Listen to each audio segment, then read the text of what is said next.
Hello there, YouTube. Stellion Francis 60 here. I'm doing a Star Wars X-Wing miniature and Star Trek Attack Wing. It's not a review, but more kind of my thoughts about it. I made one like a year ago, like last year, and my thoughts about it. And I'm doing a second one this year. Actually, I did this to have a response to Fitz 40K video. He made a Star Trek Attack Wing and X-Wing miniatures review back then. His thought about it, and I also made one too. So I made a response video. So I'm doing my thought on the new. I'm doing the current video now. I'm doing what the progression for this from that year from here. It's basically a new. So what's my new opinion to it? Well, there has been changes for the past months already. So I'll give you both the progress, what happened to it if you're not keeping up. So I'll give you the my thought about it of the X-Wing miniatures and Star Trek Attack Wing.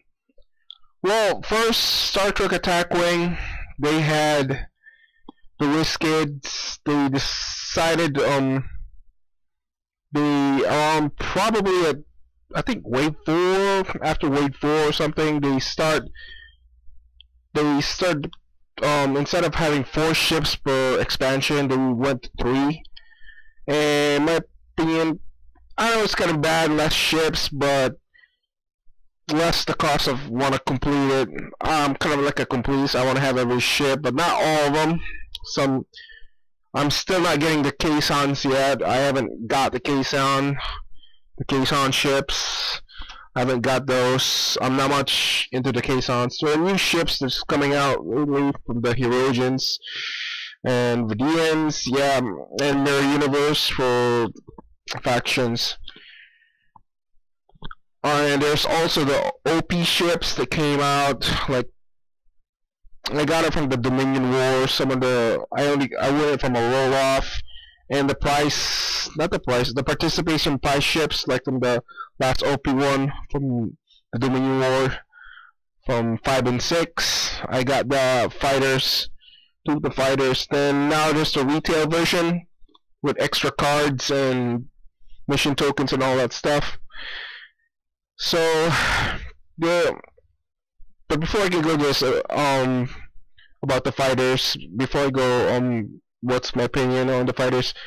First, we'll go back to the ships.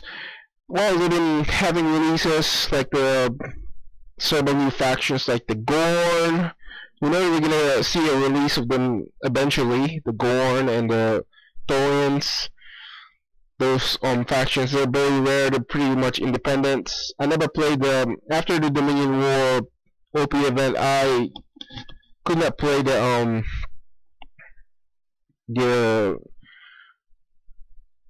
one with the Gorn and the Thorian event and the World Collective, because the Gamers Club that I go to didn't want to have spend more. It's costing them money for just hosting the events. And I kind of in a process want to go form a Star Trek Attack Wing league in that Gamers Club, and they said it's okay, so maybe you can play a little league with some friends over there, like because they have X-Wings miniatures Attack Wing league. So X-Wings miniatures, yeah, the Star Wars X-Wing miniatures, they have a league over there, so they can play that one. I went there like a couple weeks ago, like on this December 30th or something. I played a couple. I brought my Devastator and some TIE fighters in that game, and well, I want to start I'm gonna see if I can host a attack wing league on the Gamers Club that I'm going through. The new ships are popping out like every month, and it sometimes I got overwhelmed with it, and I was like, oh god, man, more ships, more ships, more ships. So I gotta have this, I gotta have that. Remember, the attack wing from my favorite faction in the game is the Dominion. I play the Dominion often. I have some videos, but I did play the Borg. When the Borg finally came out, I did play them, and they are pretty much overpowered. And in my last video, I made a video review on the Borg Cube. I got the oversized Borg Cube. You can check that out on my channel. It's such a big ship. I just put it back in the box. I put it back in the box and put it back in. It's like, wow. I still can't wait to unplay that and bring that in the Gamers Club. But I know there's like people are telling they want to try to reduce the Borg's ability, because they're pretty much an overpowered faction, and they can pretty much rip apart, and they can withstand anything in that game. But if you bring them into an OP like a event, like in a collective event, they can be defeated, especially the Borg Cube. If you see one of the players who I believe is Steve Smith or something, he does attack wing videos, and he plays a lot of Klingons. He actually was able to destroy that Borg Cube with no problem, but he was just eking out a victory. Now, and also the collective event, the first one that came out, you can only bring a certain point, like a 90-point ship build, and they give you a booster packs. We've seen that one, like blind booster packs. I didn't participate in those things, but I did got like 2 of the ships. I kind of bought them on eBay because I wanted to have this USS Saber. Like when I said in my last video that I wanted some of the first contact ship, and that was the first one that came out. And I don't know if they're gonna release it on retail, but I hope they do. But I'm still hoping for the USS Thunderchild and then a Steam Runner class and several other ships for the Federation. But as you can see, the Federation has the more.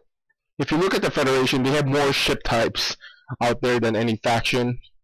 And for other faction like the Klingons, they can only copy and paste them, just give them different names.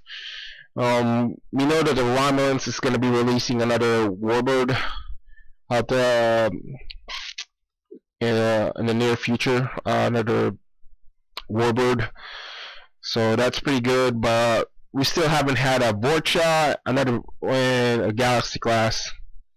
And we know there's I believe an Excelsior class ship coming out. It could be the Enterprise B. But what about?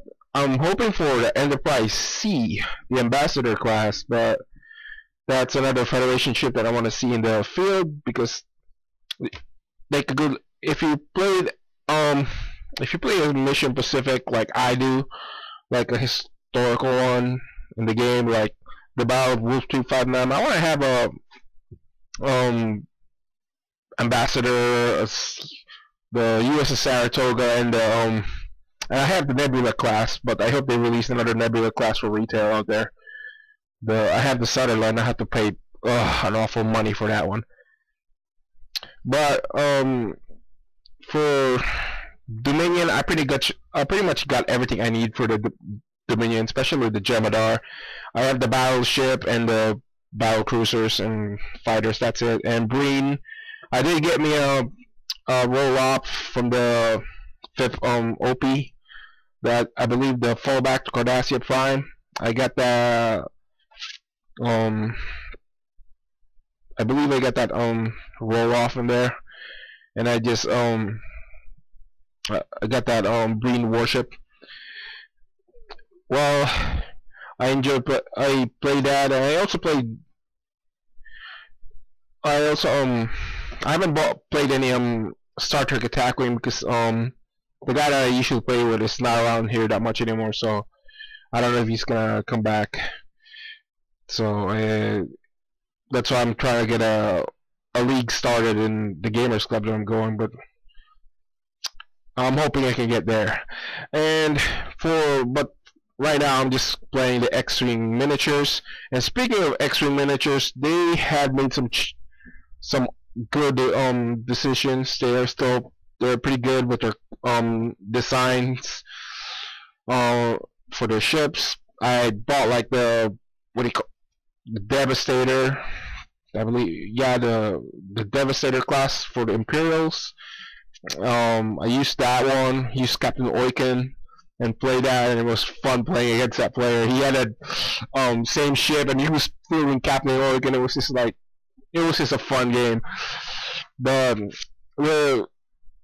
as you might heard from now, is that the Imperials will finally get the big, large ship to go against the Rebel Corvette, the Corellian Corvette. They're gonna have the Raider Corvette in there. That's what they call it.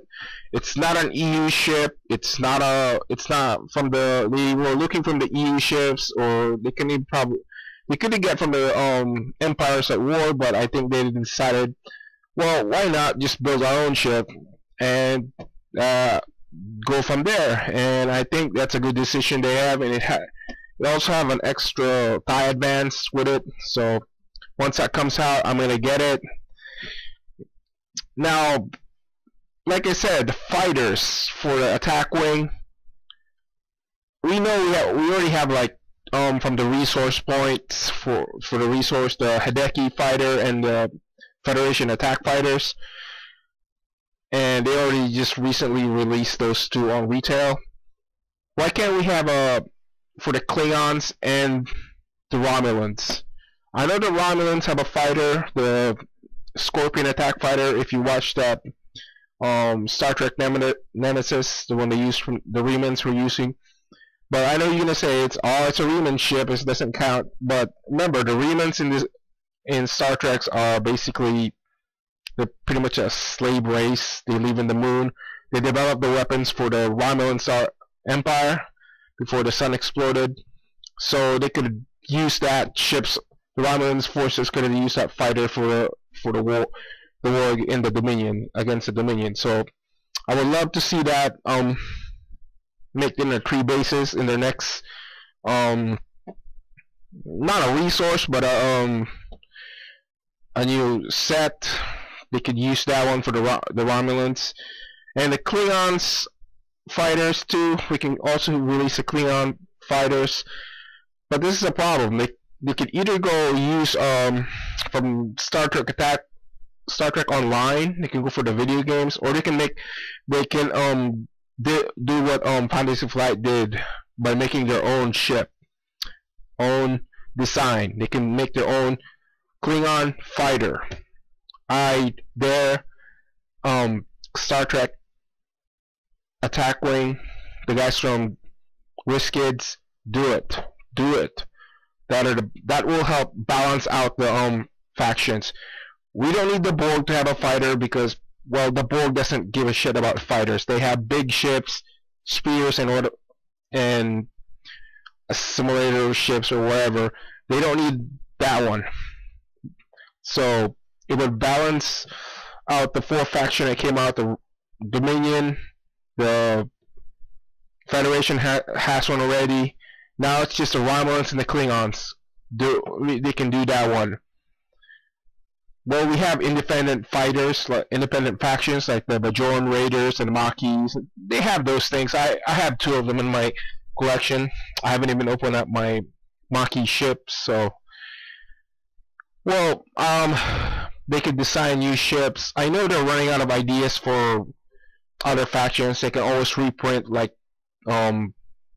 Vorcha class with different names on them, and Romulan. I know we're going to have a Romulan ship, extra Romulan ship, but I'm still waiting for the Federation ships, like, well, the Akira and the Steamrunner class, those ships, and even the Norway class. I'm still waiting for the first contact ships. I already have this Saber class, but I'm still waiting for 3 more if they ever gonna release it. And the Ambassador class will also do too. So, well, for Fantasy Flight, Star Trek, sorry, what do you call it? X-Wing miniature.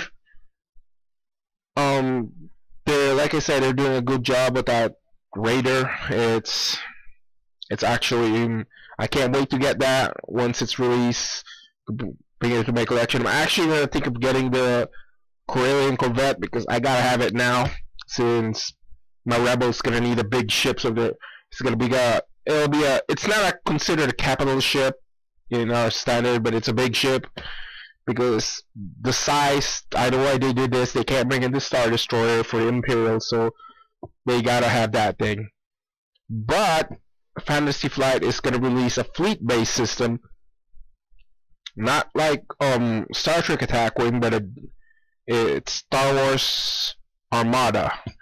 Now that's gonna be an interesting thing. Now that's gonna be fleet-based.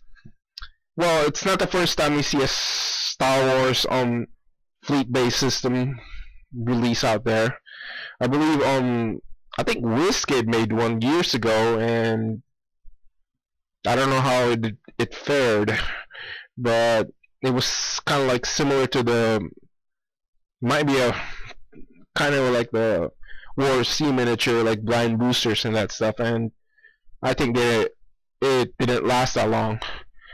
But I can't wait to see the Star Trek the Star Wars Armada out there, the Imperial Raider being released.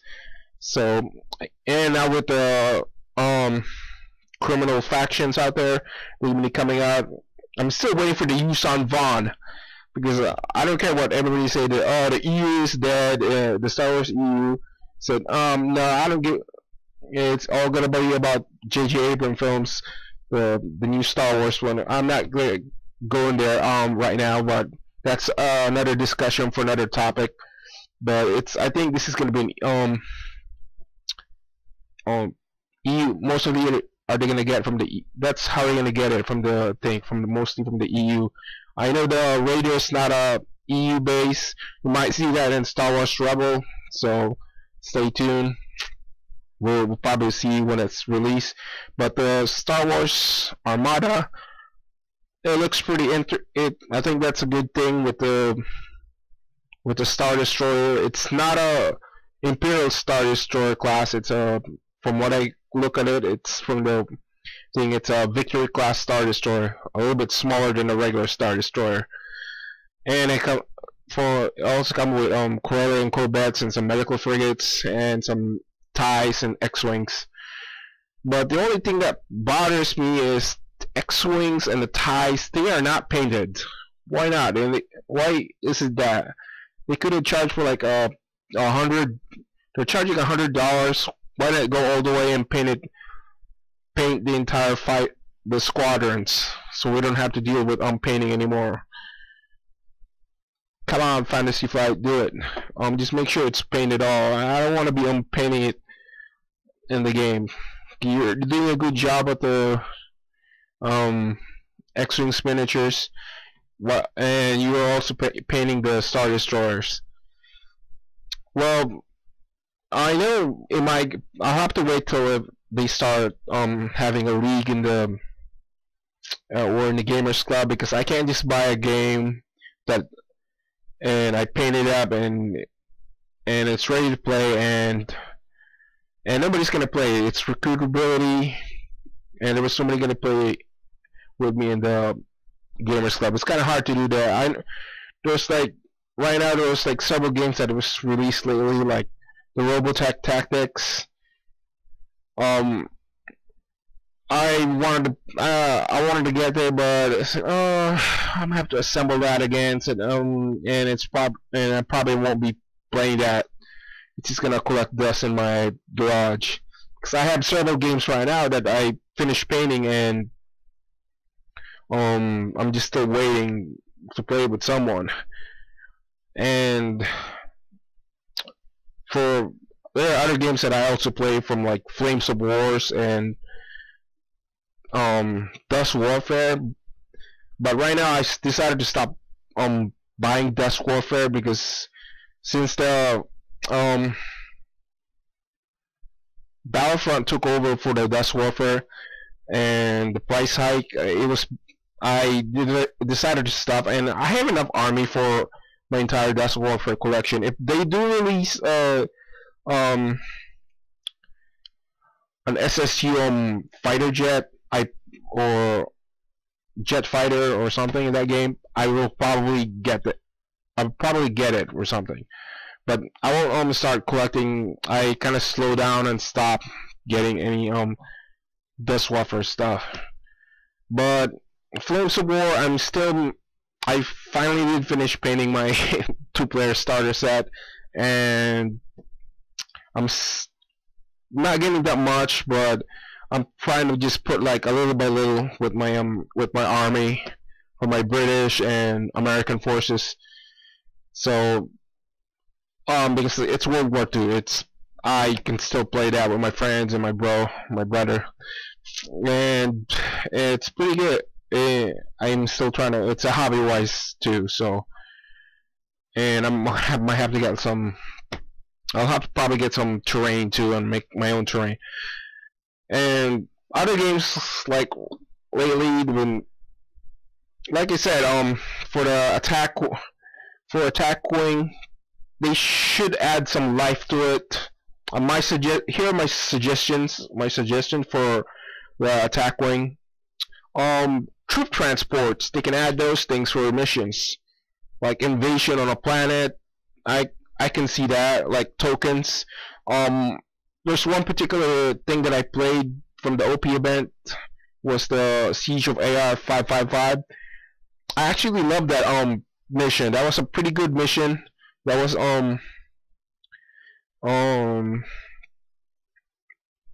good with troops on it. We can add not just basically destroying a ship, but you can also add more what do you call that? You can add flavor to the game. You can have troop transport, and they take out a planetary shielding. I'm also in the process of customizing my own ship, but if you compare the attack wing and X-wing miniatures, I think the X-wing miniature has more crew options than attack wing. Because if you look at it, they're just using the pictures of the, like I said before, they're just using the pictures of the characters, and from the show, like if you have Captain Picard and the Enterprise C, that's what you're gonna have. Then you have like William T. Riker as a second captain, and some other guy, skill 1 captain, that's just he has no life on it. There's no extra captain. I wish they do release like a unknown captain we can use, that it has skill, like a skill 4 or skill 5. You know, it's like add more it's not connected to the show, but he's also named a named captain that is not connected to the show too, or like Admiral Ross or something. We can have him, because we have him as a skill 1 captain in the USS Defiant. Why can't we have customize our crew? It would be cool if you customize that crew, and you can always have more. You can use more ideas for when you play a game, especially for scenario. That's why I want see improvement, and they should also release like tokens, like troop tokens. I know there's several ones that are being releasing in for, like I believe the Zone Cube, like an away teams, but a troop they should release a troop transport. I know they can use one of the transports. You can like protect the troop transport while they invade the planet or something, and they fight it out, and like they did in the OP3. The tokens will fight it out in one planet. They'll probably add modifications in the games, because I know some people are doing this to another game. Like they made like Axis and Allies miniatures. If you look at the Facebook page, some guy just decided to make he made a terrain, make it 3D, and boom, like we got a snow map. Because I've been asking for snow map for the official side, and we never got one from WizKids back then when they had Axis and Allies miniatures, since they stopped making it. But people are still playing that game, and they're adding life, adding new units. They're just practicing new units and making their cards, and it's still being played by other many people out there. But back again to the Star Trek Attack Wing. That's my suggestion. Add like crew, like captains, like extra captains with they're not connected to the show, but they can more character. They don't have to use real people. They could either use they could have just used like a hand animation or something, or they could just probably just take pictures from.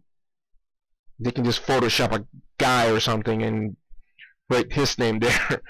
So that'll be cool, but they can just do that. And I know what else is new. What else is new? I talk about the fighters, the Borg cube. Like I said, I love that one. Who knows? They might release a an oversized tactical cube. And we know that we already seen the DS9 retail. It's already been out. Now, are we gonna get shipyards? Are we gonna get star bases? It could happen. Who knows? If they add more light, let's keep supporting this. If they still want to do this and make more money in it, they could probably do that one. Just add more life, and it'll be awesome to see that. So, and for X-Wing miniatures, I like how they're still going the track. They're adding missions, more ships. They probably will add Yuuzhan Vong someday, and we're seeing I don't know if I know this, but they were adding turbo racers. I don't know if it's a custom job but there were custom turbo racers in there. And also D&D had also, there's the D&D Attack Wing that WizKid released. That's kind of a little different. I didn't touch that one because, like I said, I don't want to. I'm not into magic stuff. I'm not into that stuff. But from what I looked at it, they're like infantry troops in there. I don't know how I have to look on the gameplay, how to play, because I want to check that out when it's release. It's already released. I want to see how the gameplay. Maybe I'll probably play a game or two, but I don't think I'll start collecting D&D stuff. I'm not much into magic stuff, but I think I heard some pretty good rumors about that one. It's good gameplay. And what else? Yeah, I'm still waiting for Armada to hit. So God, I hope Fantasy Flight decided to paint their fighters. I don't know if that, because if you look at the website, it's not painted, the TIE fighters and X-Wings. It could be just like a prototype. They probably haven't painted them yet, but they probably will slap some colors in there. And we'll see if it's worth the price. And I'm gonna see if I can start. It'll be like a fleet ship, because it's not like X-Wing miniature or Attack Wing. It has a different type of ruling the maneuvers. It has if you see the movement dial, it's a lot different. So we'll hopefully I'll keep an eye out when it's released. So I hope you will enjoy this my thought for my opinion for the new for what Star Trek Attack Wing and X-Wing Miniatures has been going so far. So this is Deleon Francis 60 signing off.